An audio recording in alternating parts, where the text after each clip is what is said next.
my side personally, it's been an absolute pleasure as well to work with Hervé and his team, and also from a company outlook, the way we managed the integration so far has been really positive for us, I think, as a group. And yeah, I don't want to speak for yourselves, but it's been like we've obviously a lot of things to still complete and still a lot of road ahead of us to go out and achieve, but we're really happy with how things have progressed in those first 10 months, and yeah, really pleased with how things are going.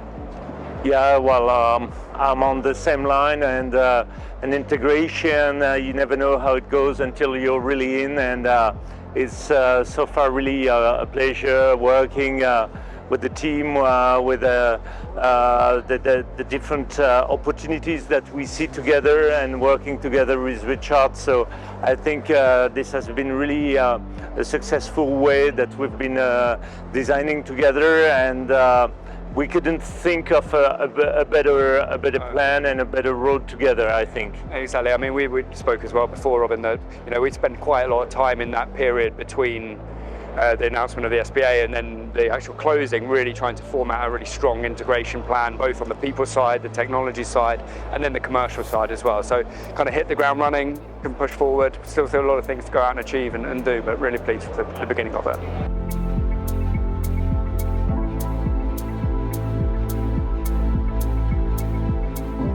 Debut might be a little bit stronger because, I mean, again, we managed to kind of combine there already and start to push forward, and we've had some commercial success, and as well on top of the technical success that we've been of the integration. So that's been kind of our first going through that, but now coming over to North America, having signed our first client together as well is a really nice step, and tends to be a bit of a sports-led market in general, given the regulatory outfit. So really coming now with a strong sportsbook product and roadmap for the years ahead as well. In that regard, is really positive for us as a group, and opens up a significant more markets for us in Gaming Innovation Group now that Sportnco are part of the group.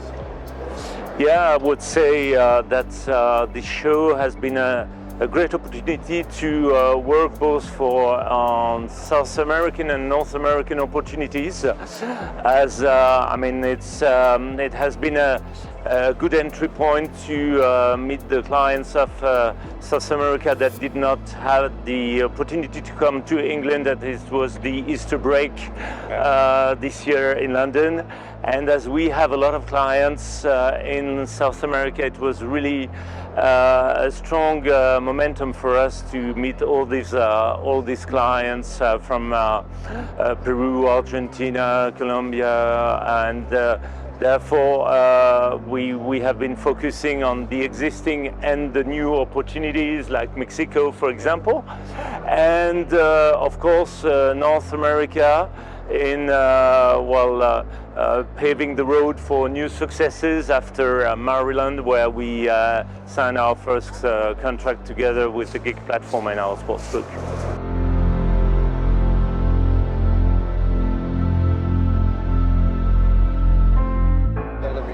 I think timing-wise, it's been really good. We've been operational in New Jersey, casino-led organisation, casino state for the last 4 years or so. So now, as we start to roll out expansion and targeting expansion in sportsbook-led, it's now we feel like not only as we start moving through sales processes, but also when we start winning contracts, having some boots on the ground, whether it's account management, technical integrations, so the client then gets this level of service, same time zone, same cultural structures as well, would be really beneficial. And then we can start to build on from that, whether it be trading teams, etc., as well, as we go through and build up product up focused around here as well. We, as a group, very strong believers in localization of product will really help, and we feel that now we have the opportunity to go and pursue that market here, and we're now launching in clients in Ontario as well. So again, being kind of North American and then Latin American focused, at least we have some coverage there as well. And Hervé, for you?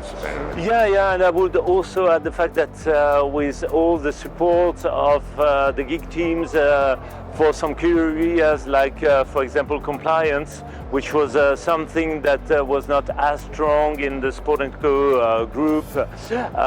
It really gives us the ability to be really entering the US market with efficiency and really security for our clients and our teams.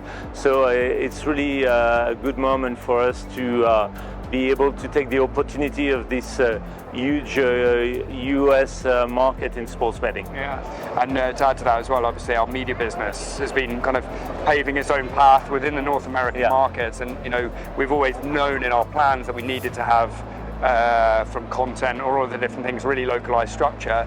With the time of that, the assets have been growing quite consistently, some small numbers, but starting to gain momentum, and that again means that we felt that now is the time to be able to try and really push a little bit harder in that direction.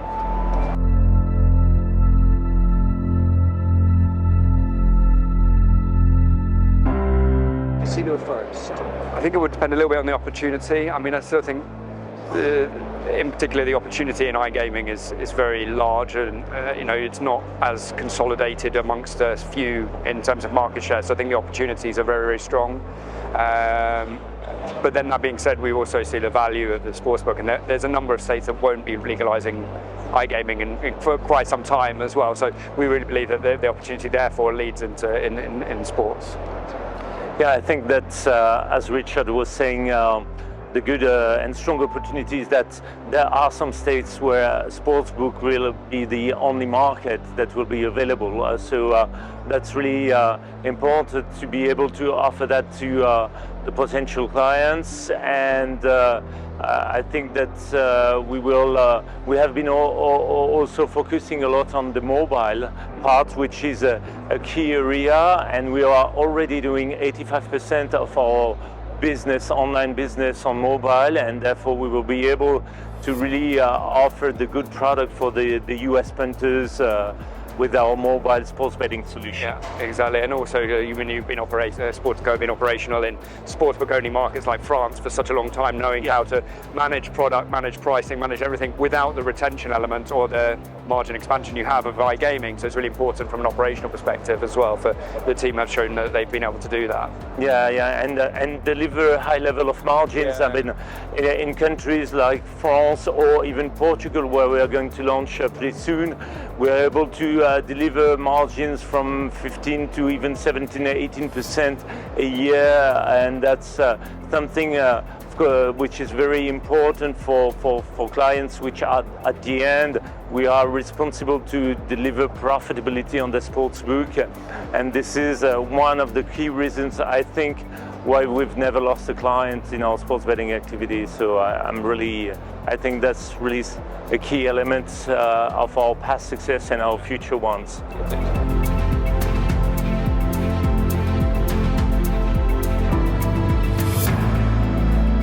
I think there's certain, various different things there. I mean, as Hervé alluded to it before, given its kind of scale and organisation and operations in many different markets, some of those really key points around compliance, even information security, where we set the really, really high standards, that enables Hervé and his team to be able to leverage that without having to have any more overheads within the business as well. So some really strong ones. So not only product combined, but the actual infrastructure and the things that really make those platforms successful and the operations successful, that kind of combination work. And that's a process that we have to go through internally, as well as we start to build, identifying what works in the short term, what things that we need to maybe just hold on and say, okay, let's let it develop, and then we know that in a year we can go and execute that. But the priorities, you can't do everything all at once sometimes. So we wanted to make sure that it's successful rather than rush anything there as well. And then product-wise, we have both sides. The Sportnco guys have some really good experience in Latin American markets where you have cash transactions, which we didn't necessarily have the same kind of experience with, but we've done omni-channel several times. Yep. You guys kind of a lot of land-based clients, so we start to look to evolve the products in that way as well. Yeah, I'm amazed by the depth of the solution that we can offer together. I mean, from the acquisition of players through gig media to the platform, the sportsbook, but then also the managed services, which we will offer also to one new combined client in Africa. And this is really amazing how much solutions we can really offer to our clients, and they can take the whole bundle or just one part of it. And I think that this is really a very strong advantage that we offer on top of the 36 market entries that we have, which are pretty unique. So I think this is one of the elements I would highlight. Yeah.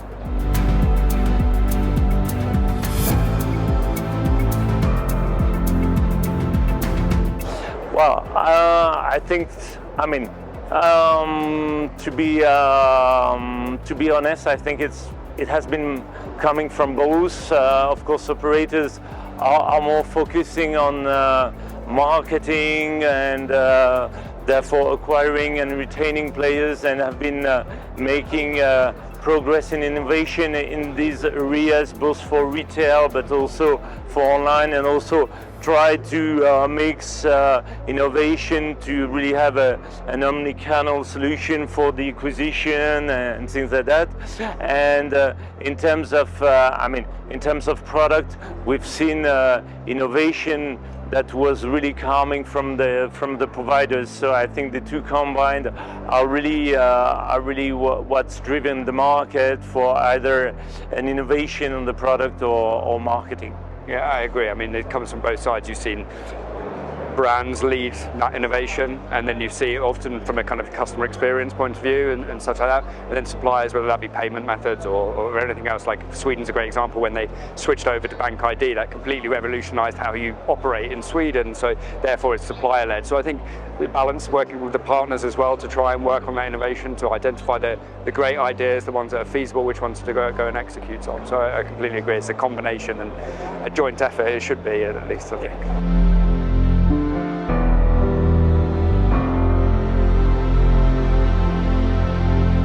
Okay, right. My heart would say France, but I think we've got really too many injured players this year. Usually the Europeans are winning when it's taking place in Europe, and the South American ones when it's taking place in Americas. Now it's going to be in Asia, but close to Europe, so I would more bet on a European country. This year, I mean, the timing is really specific with the World Cup taking place just before Christmas, with the team that won't have the ability to prepare the World Cup before it. They will just finish the usual matches of the season to go for the World Cup. So I think we will have a surprise coming from Europe, and therefore my guess would be among either two finalists of previous editions, such as Netherlands or Croatia, or even Belgium, that has been close to success over the last years in World Cup and European Championship. Very good. Just lots of scored, like low score draws, please. As a bookmaker, that's what I'm really interested. No, of course. Not my realm of expertise, but yeah, I'll go France then. support the French. Maybe for the World Cup of rugby. Yeah, I then think England. I think we would have more chance for that one, this World Cup. That one is the one I'm looking for. So.